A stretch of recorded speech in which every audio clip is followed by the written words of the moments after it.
Afternoon, everybody. Can everybody hear me okay? All right, we'll press the button and go.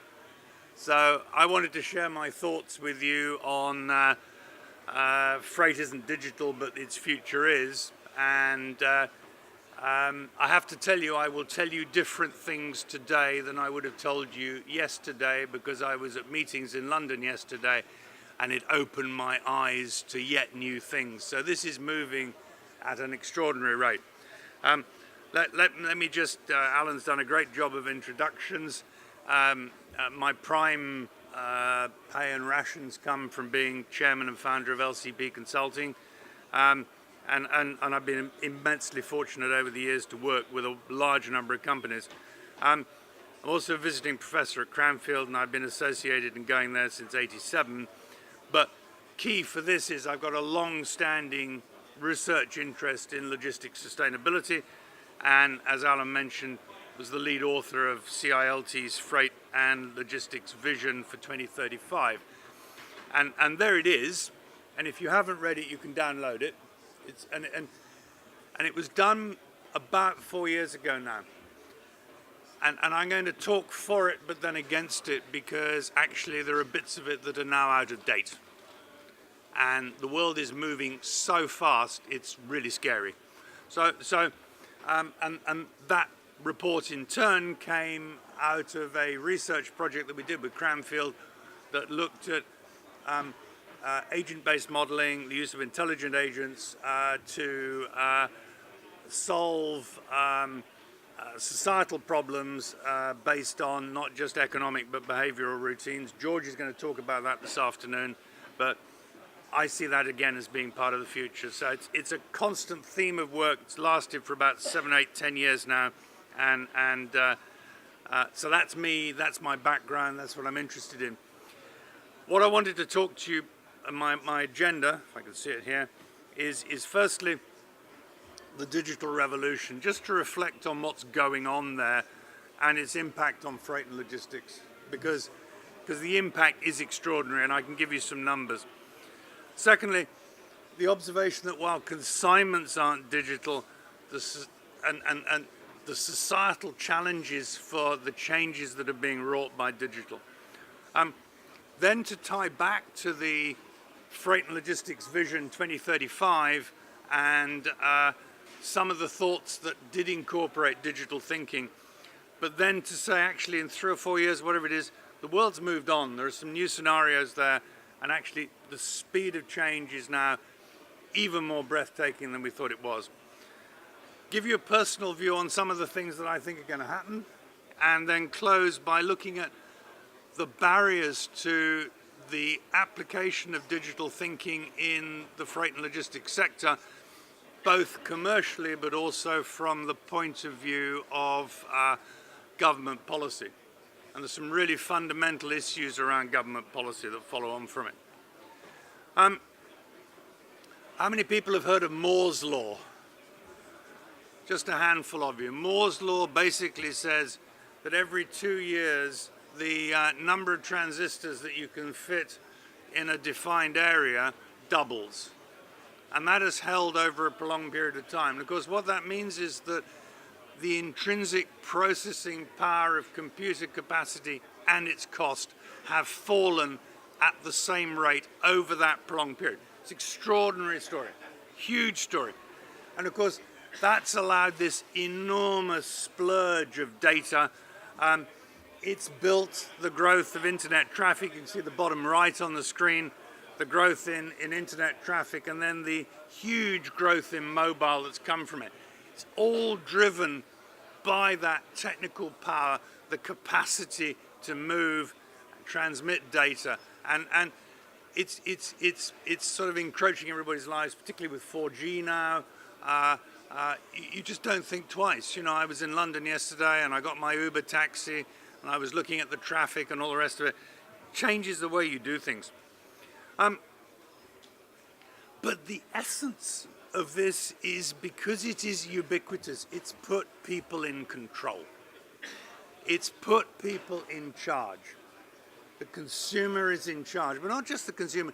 B2B, we're all using it in our B2B type worlds as well as B2C. And if you get it wrong, you are exposed instantly. And of course, the utility for customers is really characterized by this structural change in retail. So this enormous growth in e-commerce, the forecast is, I think by 2020 it'll be between 20 and 25% of the entire market. And if you think about the implications of that in transportation, and you align it to some stats I'll be showing you in just a minute, you suddenly realize that the whole demand profile, the way in which that's actually happening, is changing. And that is entirely a function of digital. It's entirely a function of utility. So for example, we do a lot of work for Argos. Very proud of that work with Argos because it just won a prize. Something like, from nothing, something like 45% of all their transactions are now on tablets and handhelds in the space of 4 years. It's a huge proportion. It's just massive change. And of course, it allows you to interact with the customer in a completely different way. Let me go on. Now, I've been studying particularly food logistics recently. It's a really interesting story because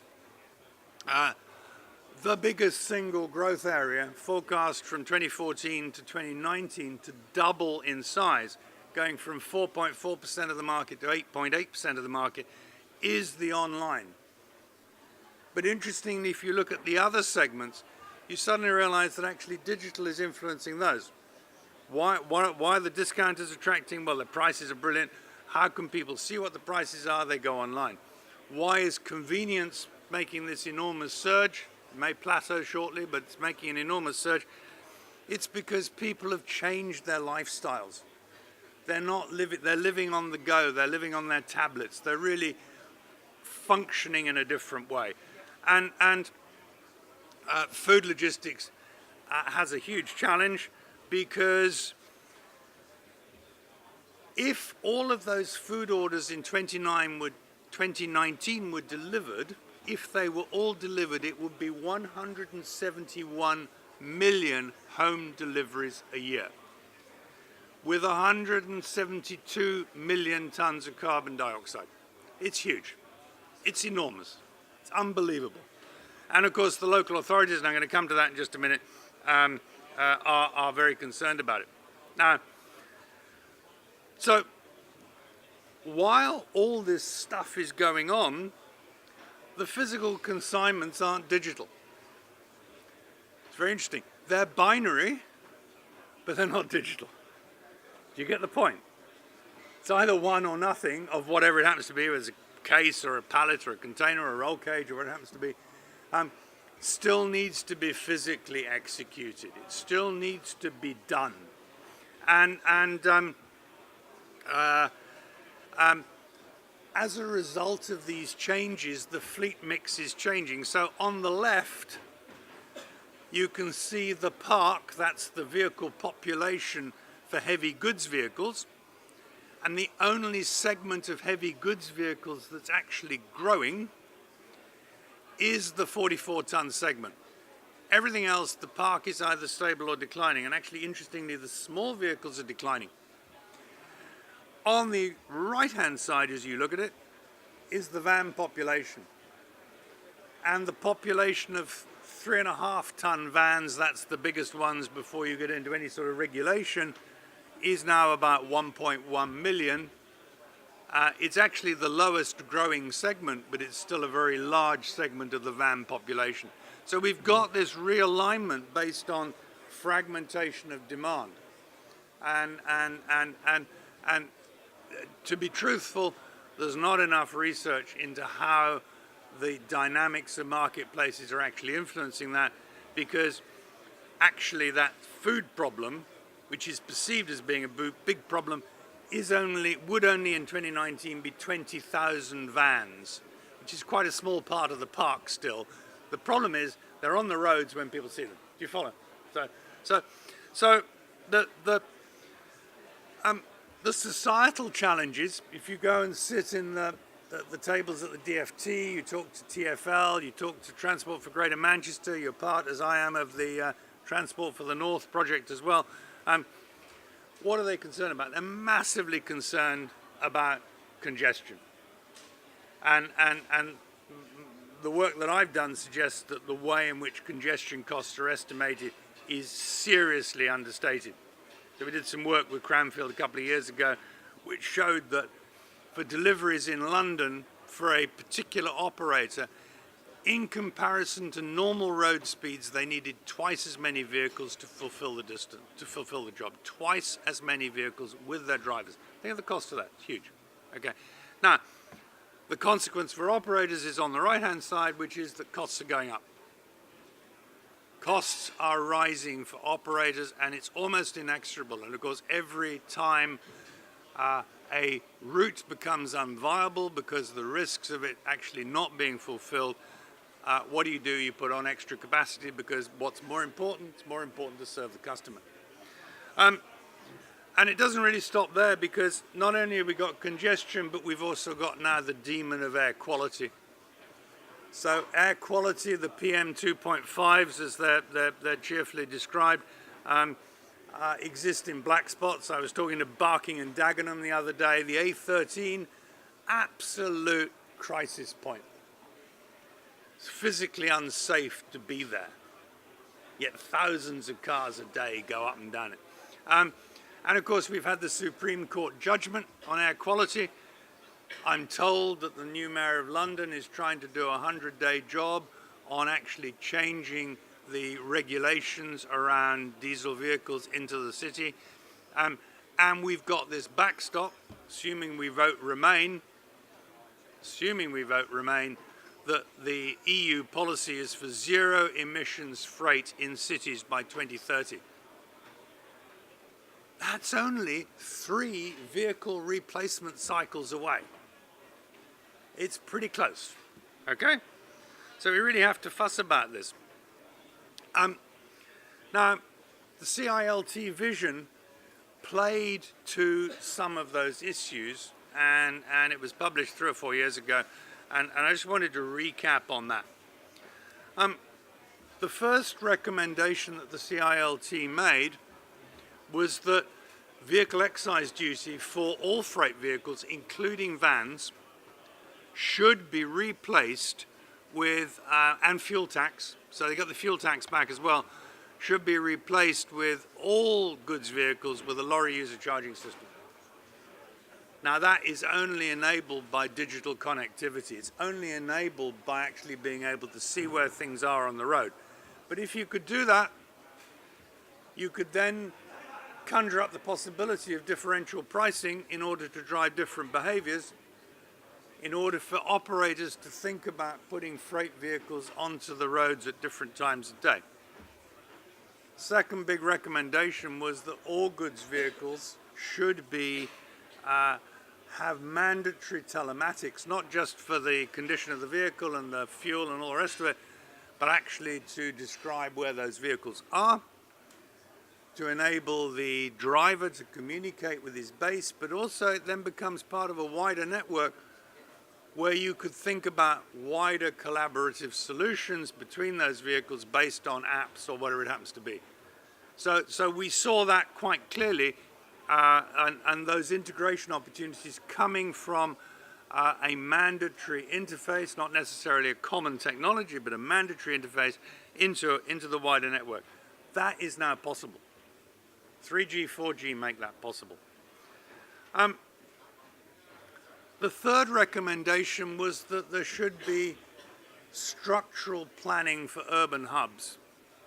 And I mean large-scale urban hubs where there should be national guidelines in order to be able to, and I'll come back to electric vehicles in a minute, in order to be able to move goods into cities based on not just the time of day from the lorry user charging, but also based on shorter reach electric vehicles with obviously zero emissions. That would allow us to comply. It would also solve some of the societal problems of air quality. And finally, all distribution parks should be planned with a presumption of rail connection. Now, that may be tough to do, but actually when you study, as I have done, the rail freight market, there is only one working rail freight terminal in the southeast of England, Barking. Okay, one. Another one coming at London Gateway.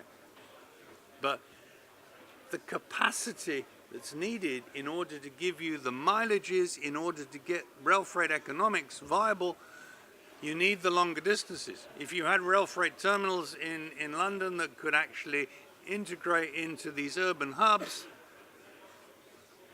you could pick and ship from Doncaster. No trouble at all. The moment you can't do that, clogs up the north of London, all the goods coming down that have been to the ports and all the rest of it. So getting that connectivity and getting it as a structural plan, that struck us as being important. Now, in 3 years, the world's moved. And that's where these conversations I've been having have just opened my eyes, not just to the opportunities for technology, but the way in which it might be applied. And I'm knocking on a bit, so I'm really struggling with some of this technology. But what's happening is digital speed is changing, and connectivity is changing freight and logistics faster than we previously understood. Give you a couple of examples here. The idea of autonomous trucks, everybody will have heard presumably of road trains. Road trains weren't on our agenda at all when platoons, they call them, don't they? They call them platoons. They weren't on the agenda. They're now being trialled, I think, up here and in the northwest, and they're being trialled in almost every other country around the world. The concept is you increase road capacity, you actually improve safety, you improve economics, and so that's going to be a huge change. On the left-hand side, you'll see the idea of Uber for freight, and that's part of this wider network app. And I was hearing yesterday about a whole string of apps, for example, allowing you to book a freight loading space in a disabled parking bay at particular times of the day. So there'll be a cooperation between local authority to relax those restrictions in order to give people access, because one of the problems with the cycle lanes and the changes that TfL have made is actually making curbside deliveries is becoming tougher and tougher. So there's this wealth, absolute wealth of connectivity, and electric vehicles are finally coming into their own. There's a very, very interesting EU-funded project called Freeview. Anybody heard of Freeview? It's worth looking up, freeview.eu. You can see the thing there. They have got 80 electric vehicles from 3.5, well actually no, from less than 2 tons all the way to 45-ton electric vehicles on trial across Europe, from Oslo in the north to Lisbon in the south. They're starting to get real readings that show that these things are economically viable. They're identifying the issues. Lots of challenges in getting electric vehicles in, but if you think about the urban freight vision and the real issues of air quality and the idea of urban hubs, then these vehicles, or at the very least gas-powered vehicles with much lower emissions, have to play a role going forward. We won't be able to run our supply chains in the way that we previously did. I've got a personal view which is really radical, which is that digital will change the structure of supply chains. Digital will move us from what's at the top, which is a today, where goods are consolidated and they're organized on a dedicated basis, for example, by a retailer. So each actor has sought in the past to control their own supply chain and to manage their own efficiency. But of course that puts lots of capacity into the market. puts lots of sites into the market. It causes double handling. It duplicates inventory. So if you start to think about a digital future in freight, you actually say, we'll have a completely different consolidation model where goods for different retailers and goods from different manufacturers come together in much tighter clusters, maybe serviced on the reverse journey by those electric vehicles. They'll then do that primary leg, and they can then be decomposed and recomposed for the final delivery through a single hub rather than a retailer's distribution depot, because the real time will exist to allow you to do that. That is going to completely transform the market. Now, I wouldn't have had the guts to tell you that 3 years ago. I wouldn't have been able to see that. I was at a conference a couple of weeks ago in London. I spoke at the conference in London, and a gentleman stood up and he said something which was really, really interesting. He said, the forecasts for technological change looking 18 months out are almost always over-optimistic. The forecasts for technological change looking 10 years out are almost always over-pessimistic. Almost always exceeded. So we're looking at a 2 to 8 year horizon in which this stuff comes off, as it were, the visionary and moves into reality. It's not going to happen in the next 18 months, but this is the stuff that's going to happen. Transform logistics, resolve some of the societal issues. It's really exciting. So there are a couple of pages on barriers because these barriers have to be addressed in new ways. The first of them is that there's an endemic boardroom aversion to collaboration. Boards don't like to think they're helping the enemy. They don't necessarily understand that in the new world they may be decomposed by their competitors who are bolder with how they operate. So this conflict between mutual benefit and helping the enemy is really interesting. The second is that there's a need for innovative business models. I brought my book, but I can't wave it around, but it describes disruptive business models. Published last year, I can recommend it, particularly as I wrote it. But one of the learnings from that is that innovation in business model terms seldom comes from the incumbent. Seldom does the incumbent recognize the need for change until it's being done to him. The third point is there's the public-private conundrum in freight. So freight is almost entirely privately invested in terms of the capacity and the depots, yet it's almost entirely publicly invested in terms of the rails and the roads. And it may need to be publicly invested as part of this new planning solution as we start to think about land use in cities.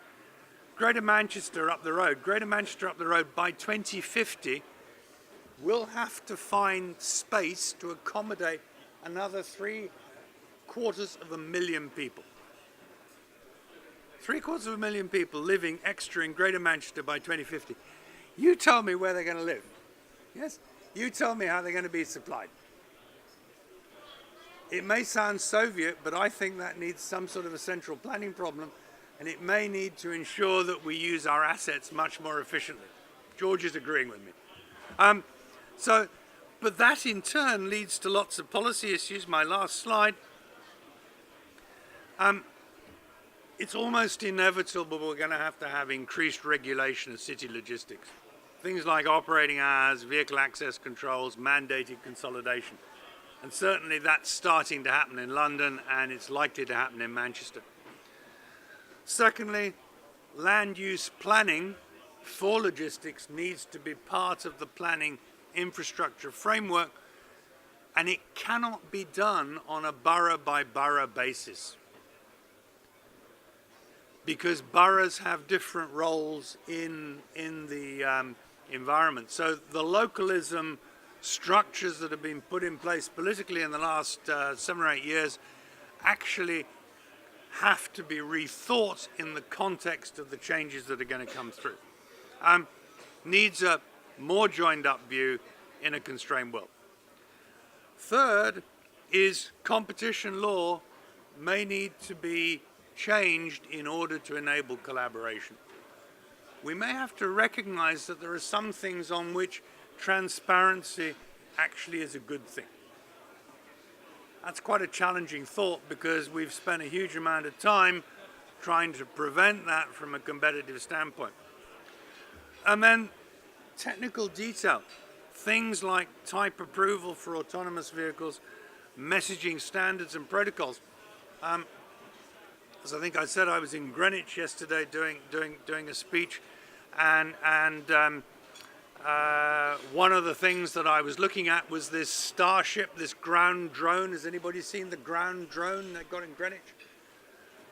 Now, I didn't believe in that, but after I kicked its tires, I thought, actually, this is not as stupid as I thought. Their public affairs man in the UK is Lembit Opik. Some of you remember him, Liberal MP, who had a bit of an up and down career, but he's a great guy. I had a lovely chat with him. And he said, and it's absolutely right, the key issue for regulators is they have no framework for dealing with this technology. They're at sea. They don't know how to deal with it. It's a really big issue. Okay. So from a policy point of view, there's going to have to be some very smart thinking, because the first time somebody gets killed by a drone or whatever it happens to be, okay, there'll be a knee-jerk reaction to policy making, and that will actually set back the long-term vision in a way which will be detrimental. So digital is going to be at the core, absolutely at the core of how freight and logistics operates. It will look nothing like it did 5 years ago, let alone what it looks like today. Doing nothing is not an option, because the thing about digital is that it gets adopted if it adds value. If it adds value to customers, it may not then be adding value to society. There may be a fundamental conflict. So I use any opportunity, including this one, to bang on about this. They even have listened to me at the DFT now, so it's wildly exciting. Maybe people are waking up. Any questions?